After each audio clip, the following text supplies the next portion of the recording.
How's everybody doing? Good. It's good to be with you tonight. Hey, I know you've heard a little bit about this already, but I'm starting a new teaching series next week. We're going back to the book of Romans, and Romans chapter 12 is my favorite chapter in the whole Bible because of how practical it is. And we're going to have an amazing 5 weeks together, but it will be most amazing if you don't just sit in these rows and listen to these talks, but if you make sure you're in a circle discussing this. And so for 5 weeks, we want every single person in our church to say, you know what, I'll step into a relational environment, have a conversation about this, meet some people. If you're already on a serving team, you're going to do this. If you're already in a group, you're going to do this. But if you are not, and if you respect me at all, I say this sincerely, I pray that when you walk out of here today, you'll make sure you find one of those groups, one that fits for you. There's all kinds of options, and you can be part of this too. So that is starting next week. This week, we're wrapping up this series called The Parables of Jesus. And it's been a good series, right? We've had some guest speakers or guys who start new churches. I've had the chance to look at a few of the parables myself. And it's just a reminder to me that, everything we do around here is centered on Jesus. It's good to come back to these teachings of Jesus and hear what he's really calling us to. And if you've ever heard me teach here before, many, many times I'll say, hey, of course, there's some people in the room who are followers of Jesus and some people in the room who aren't followers of Jesus. I assume there's more who are followers of Jesus, but some who are exploring faith, or you're here with a friend. Listen, I'm glad everybody's here. And most of the time when I say that, I let you decide. You self-identify. Are you a follower of Jesus? Or are you not a follower of Jesus? Do you think of yourself as a Christian? Or don't you think of yourself as a Christian? You decide. Today, in a way that might be a little unusual, we're going to let Jesus decide. And by the time I get to the end of this parable, he's going to help us build out a framework to say, well, am I or am I not? So this could be a really, really fun journey. Now, let me tell you a story. I took some time off in July. One of the things I did was I went on a hike with my son. Now, my son's 25 years younger than I am, and we went to the Bighorn Mountains in Wyoming to do a 17-mile hike. It was intended to take 3 days, intended being one of the key words there. You'll get to that in a second. We carried our backpacks. Did we prepare? I mean, I read the map. That's how I prepared for my 17-mile hike at 11,000 feet elevation, carrying a 40-pound pack. But, it was an adventure, right? And that's what we like to do together. So, day 1, 7 miles. We had it charted out. We're carrying our tents. We're carrying our food. We're doing all that. And we're going to get to this beautiful spot. And let me show you this picture. This is just before we stopped for the first night, right? This is my son right here. And that is literally called Lake Solitude. And I got to tell you, it was Lake Solitude. We had a beautiful day. It was challenging in certain ways, but we're crossing streams. We're seeing some wildlife. We're doing all these things together. And then we just had to walk the length of that lake, and we camped on the other side of it. And it was glorious, just glorious in certain ways. Like day 1, it could not have gone better. Now, something you probably should know about my son, he's a little stronger than I am, okay? I took this picture of him on the trail. I just want you to see, when we arm wrestle, it's close. It's close. It's not close, okay? Like he's younger than I am. He has more endurance than I am. He has more strength than I am. You can take that picture off the screen. I'm not trying to, make it a comparison here or something. So we're starting day 2. And we know that day 2, we got 10 miles ahead of us. We think we'll go 7 miles this day. We got 10 miles ahead of us. And the first 3.5 miles are straight up the side of the mountain. It's going to be a challenge, but it's let's get that out of the way, and then we can kind of go down the mountain for the rest of the way out. And about 500 yards from where we camped, we had to cross our first creek of the day. Now, I had done this the day before. No problem, right? You pay attention, you look where you're stepping, you go all through that. Terrell went in front of me. He essentially skipped across the rocks to the other side of the creek. And I took my 3rd step on one rock, and it shifted on me. And 500 feet into my 2nd day of hiking, about ready to go up 3.5 miles, I fell into the creek. Now, I wasn't hurt. I'm sure you all cared about that. It seemed like you were worried about that. But I was wet, right? So my knees down, my socks were totally wet, my shoes are totally wet. Exactly the conditions you want when you're about to go 3.5 miles up the side of a mountain. Well, we started to make our way up, and it's wow, I should have paid attention. I mean, that's just what started to run through my mind. I'm like, the rest of the day is going to be miserable because I assumed today was going to be like yesterday. I assumed that since I did it yesterday and it was fine, that today would go exactly the same way, but it was not going the same way. And we then made our way up the side of the mountain. I stopped to rest many times on the way up.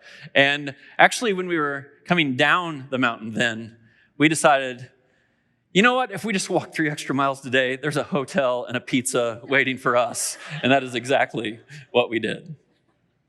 I tell you that story because, there's some things in life that are predictable, right? In fact, this is the question I want to start with some of us today. What if you could predict your own future? What if it was possible that you actually could see what's going to happen tomorrow and the next day and into your future? And I ask this question not so much as a mental exercise, but just to reflect on the idea that sometimes you and I have gotten really, really close to predicting our future. I know that you've gotten close. I certainly know that I've gotten close because you and I have certainly at different times said, maybe under our breath, maybe it was just a thought that went through our mind, we said something like, I should have seen it coming. I should have seen it coming. I'm in a situation now that I don't like.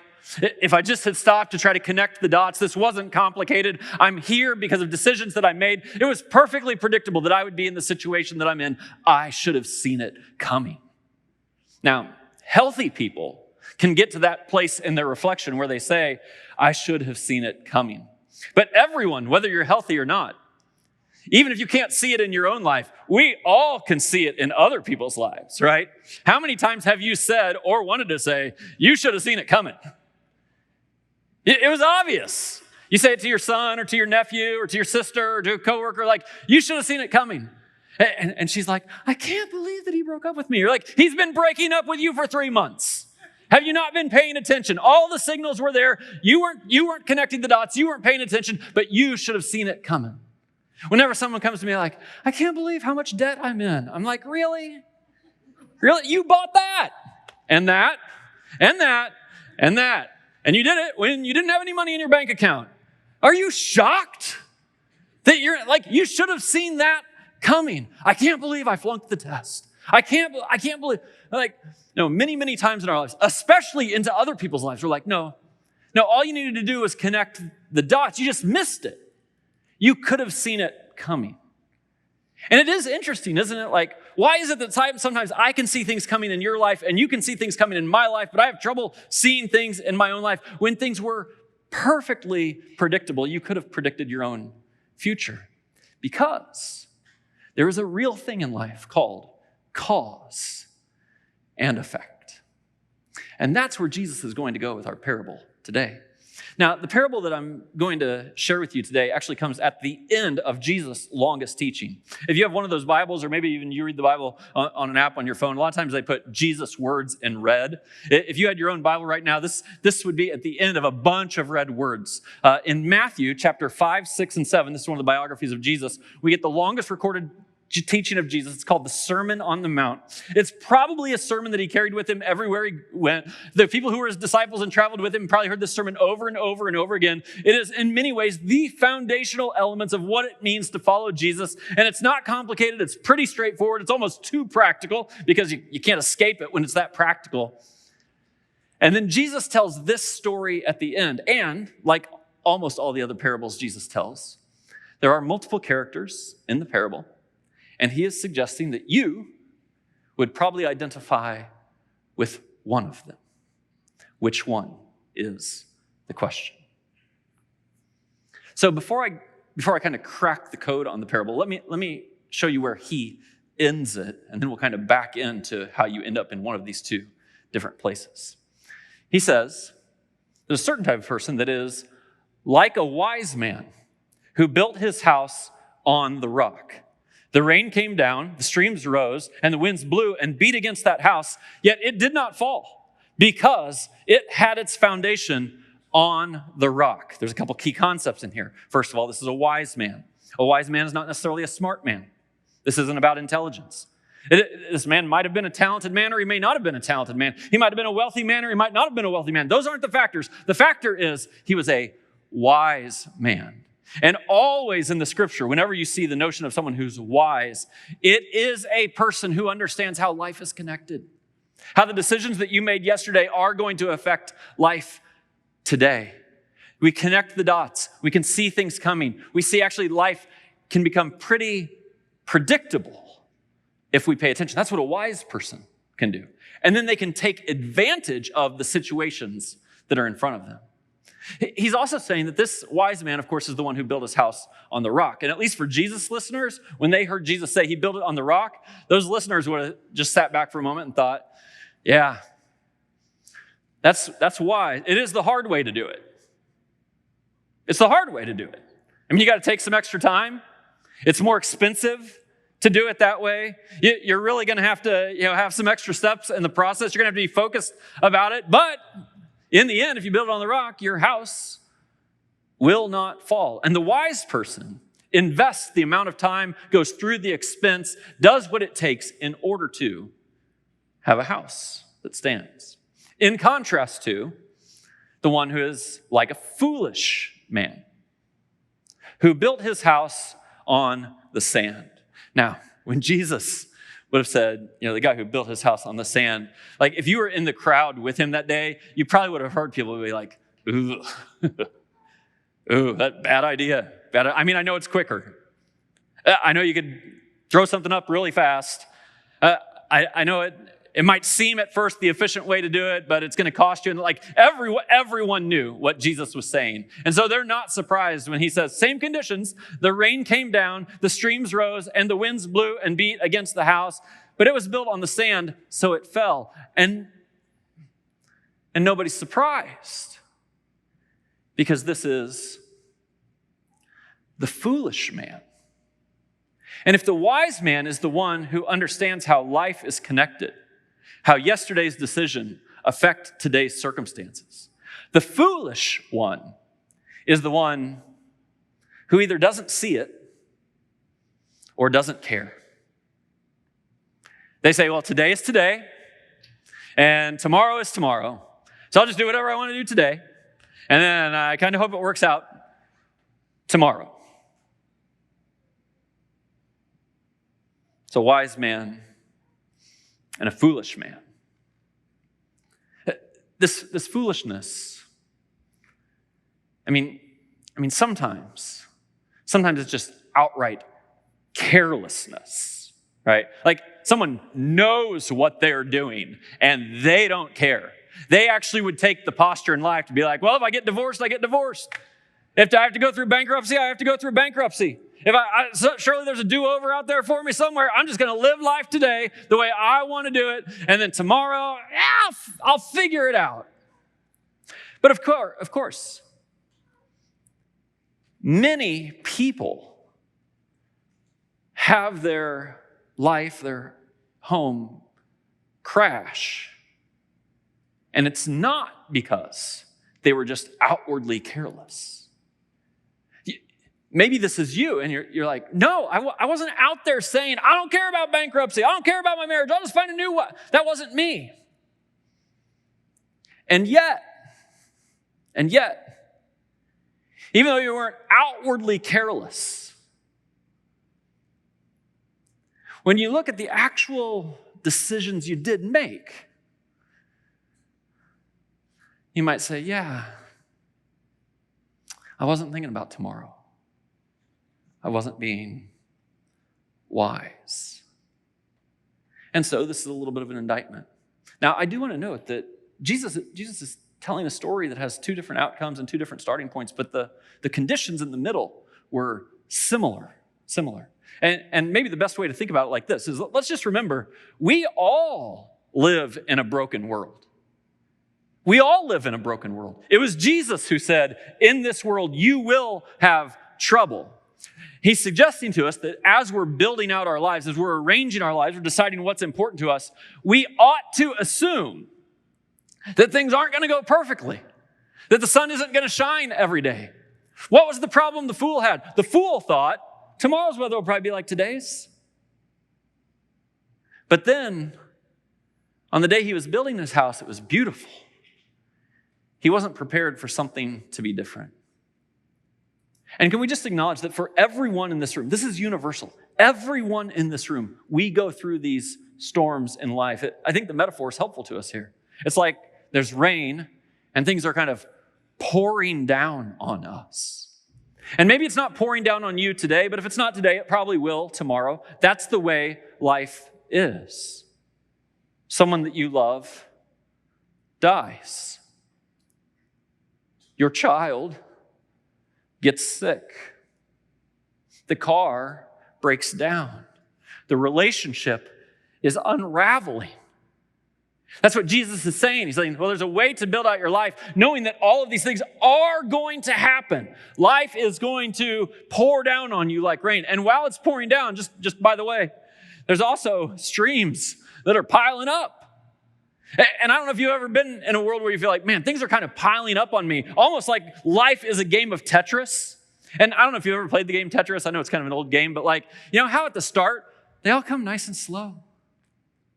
And when they're coming nice and slow and you have time to figure it out, you can kind of put them in the position that you need. And yeah, life's stacking up, but you can handle it. You can handle it.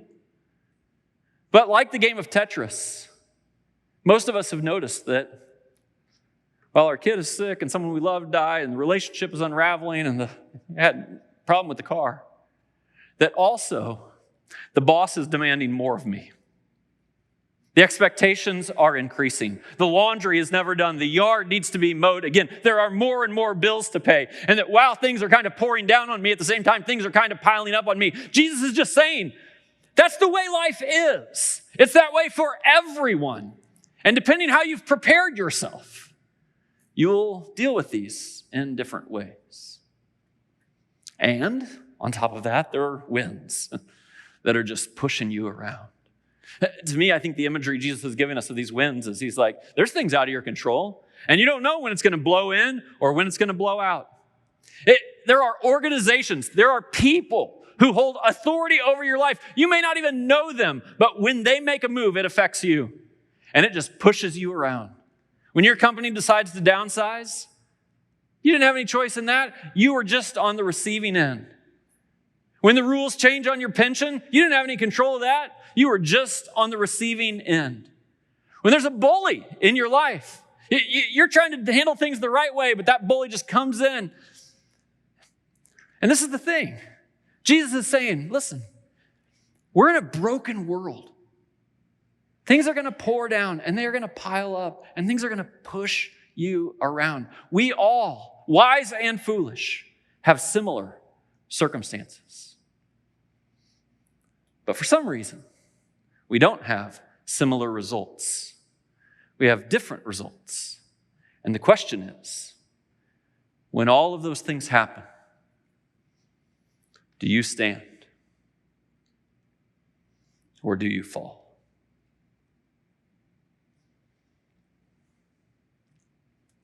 This is an important question.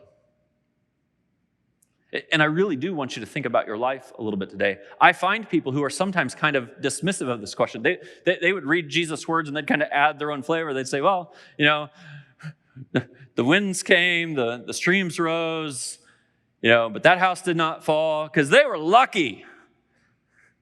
You know those people, they always get all the breaks. Life always seems to work out for them. They're hashtag blessed. Like I don't know why it all works out for them and it doesn't work out for me.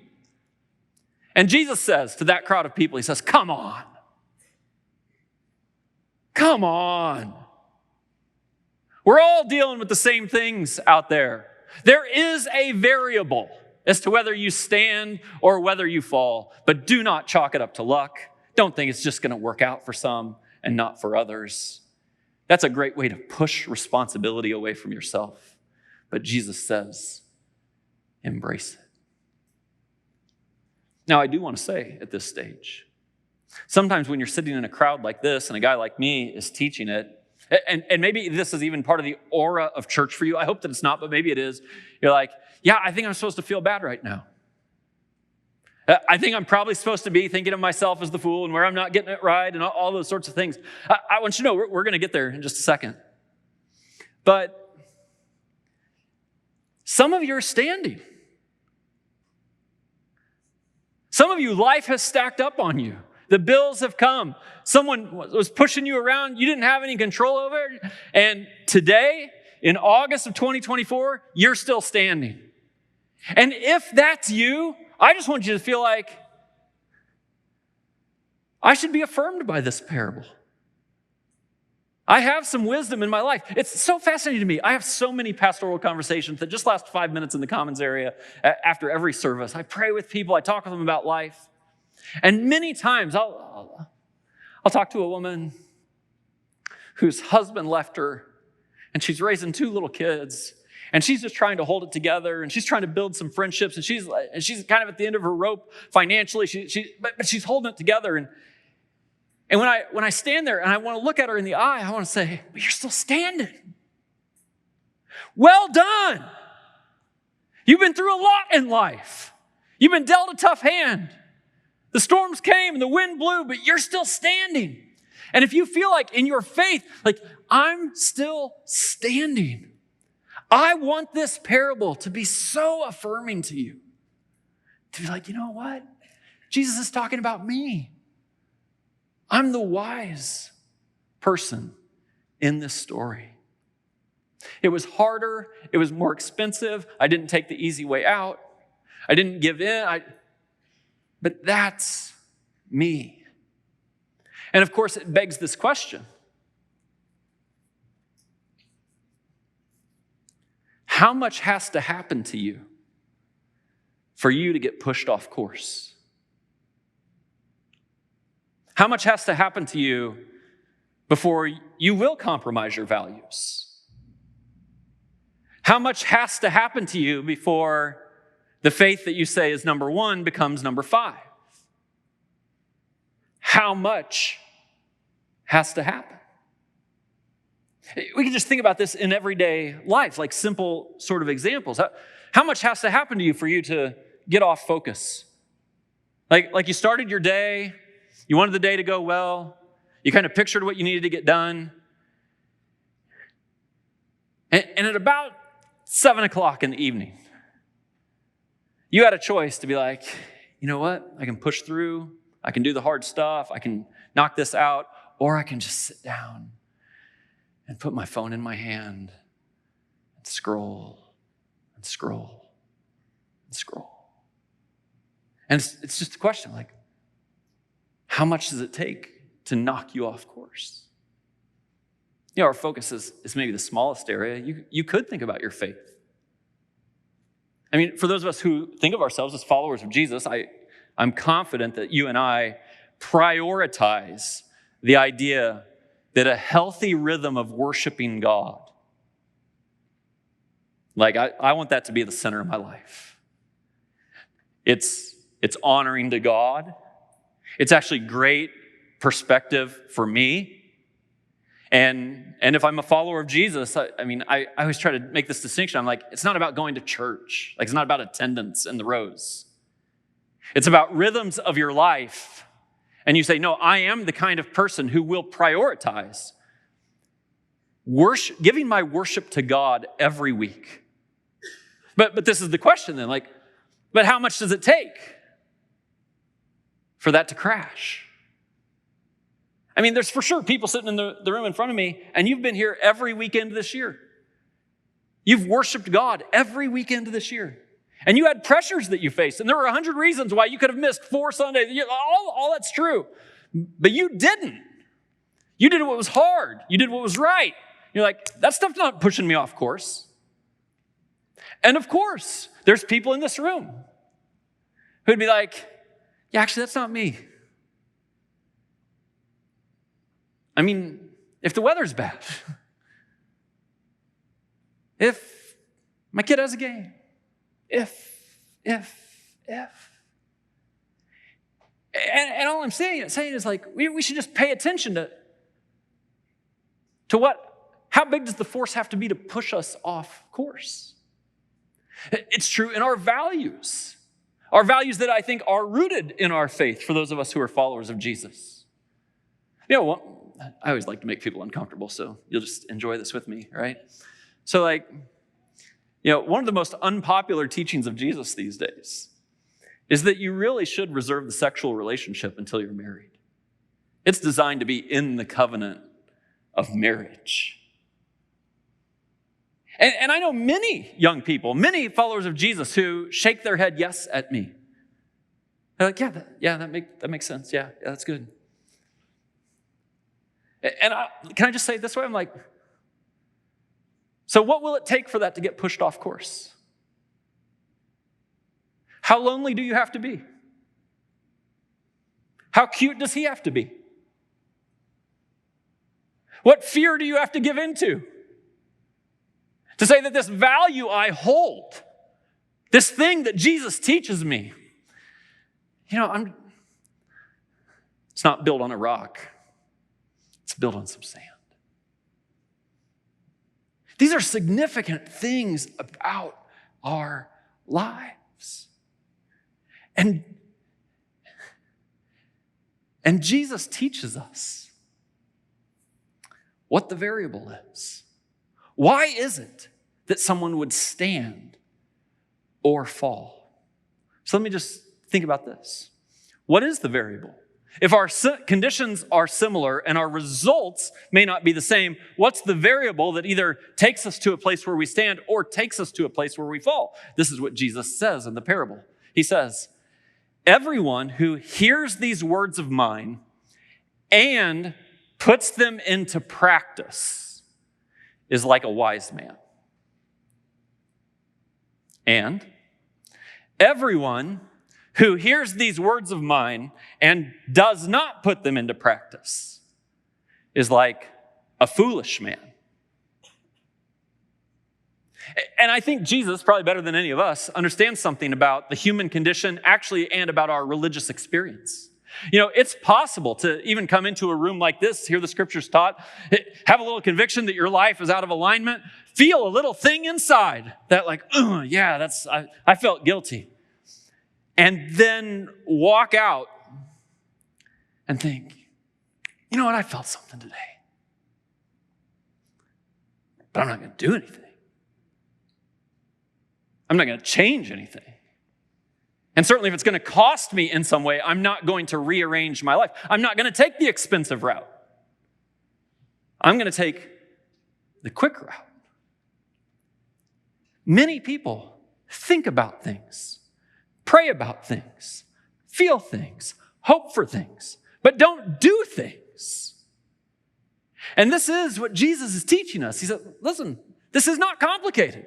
This is not complicated. The one who hears these words of mine and puts them into practice is like a wise man. The one who hears these words of mine and does not put them into practice is like a foolish man. It's perfectly predictable which way life is going to go from there. Whether you'll stand or whether you'll fall. My simplest way of saying it is this: it's doing that makes all the difference. It's doing that makes all the difference. And we know this, right? There's a lot of us in this room are parents. I have a 5-year-old son. He's great. He's so much fun. And if I said to him, hey, Davion, go clean your room.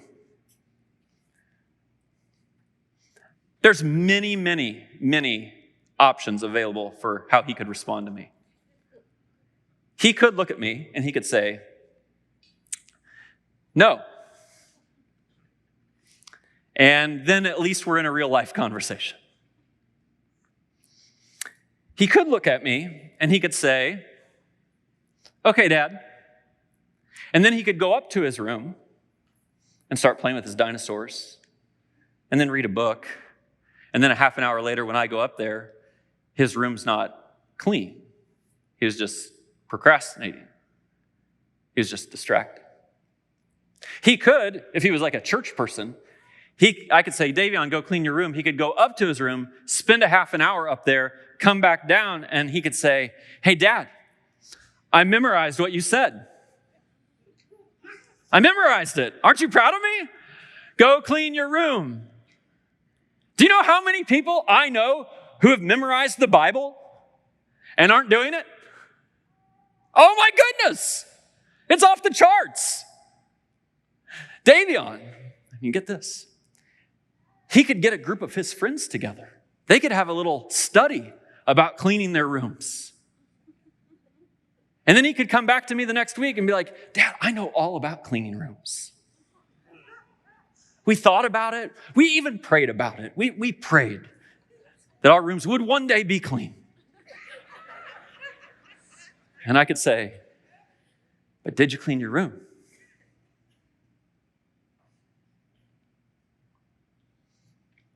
I don't know if that hits close to home for you. I do know that I don't think in this room there's many foolish people who are just oppositional, who are just rejecting the commands of Jesus. Jesus said, do that. I'm not doing that. But there are many people who hear what Jesus says, feel something, understand something should change.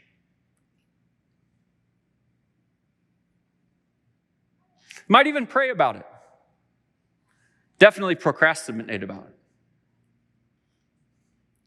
And this is the point. That person's a fool.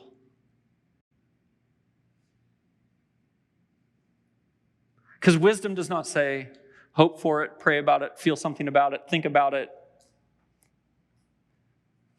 post about it.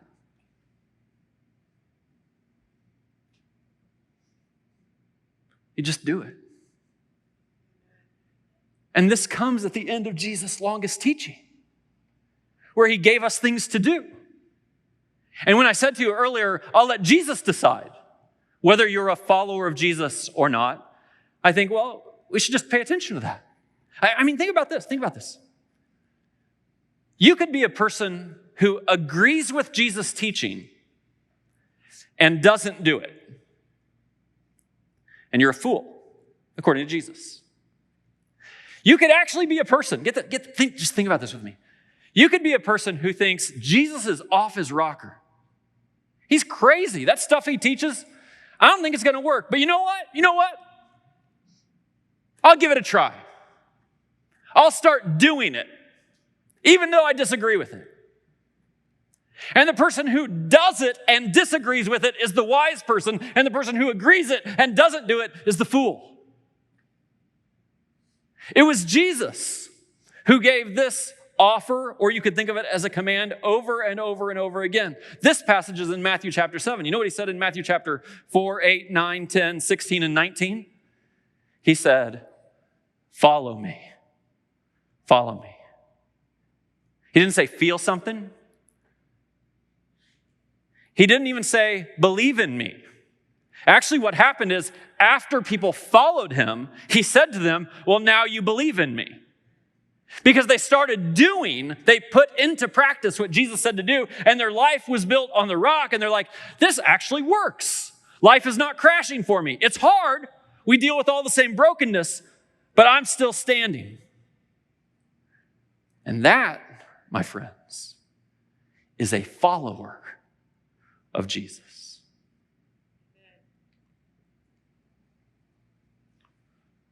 What did Jesus say just before he got to telling this parable? Well, one thing he said was, why do you call me Lord, Lord, and don't do what I say? He said it doesn't fit together. What did he say before he told this parable? He said, when someone strikes you on the right cheek, you turn to them the other cheek also. And maybe you can start to piece this puzzle together. Like if you become the kind of person who always slaps someone back when they slap you, it's perfectly predictable. Life is going to crash around. That's not going to end well. If you become a person who, when someone slaps you, you do not retaliate, you're going to build your life on a rock. It was in this teaching when Jesus said, do not worry about tomorrow. Tomorrow has enough trouble of its own.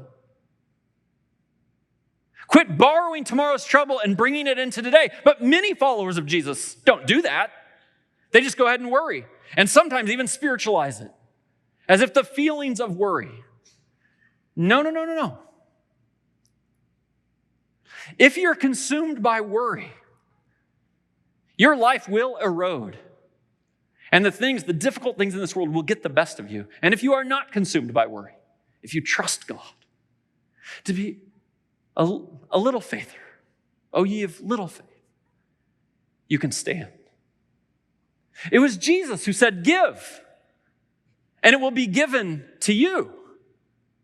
He's creating the structure for how you'd have a stabilized life. And what's he saying? Read the passage, you will understand this. He's saying, don't put your hope in your money. Get rid of some of your money just so you make sure it doesn't have any hold on you. And guess what? It helps poor people too. That's awesome. And when you become a giver, not when you think about becoming a giver, not when you pray about becoming a giver, not when you sit in a circle and talk about, maybe I'll become a giver. But when you give, you're building your life on a rock. Because money doesn't have you. You can lose your job, you can go through financial distress, all that. If your hope was in that, now life has crashed. But your hope's not in that. That's not what you're building your life around. So,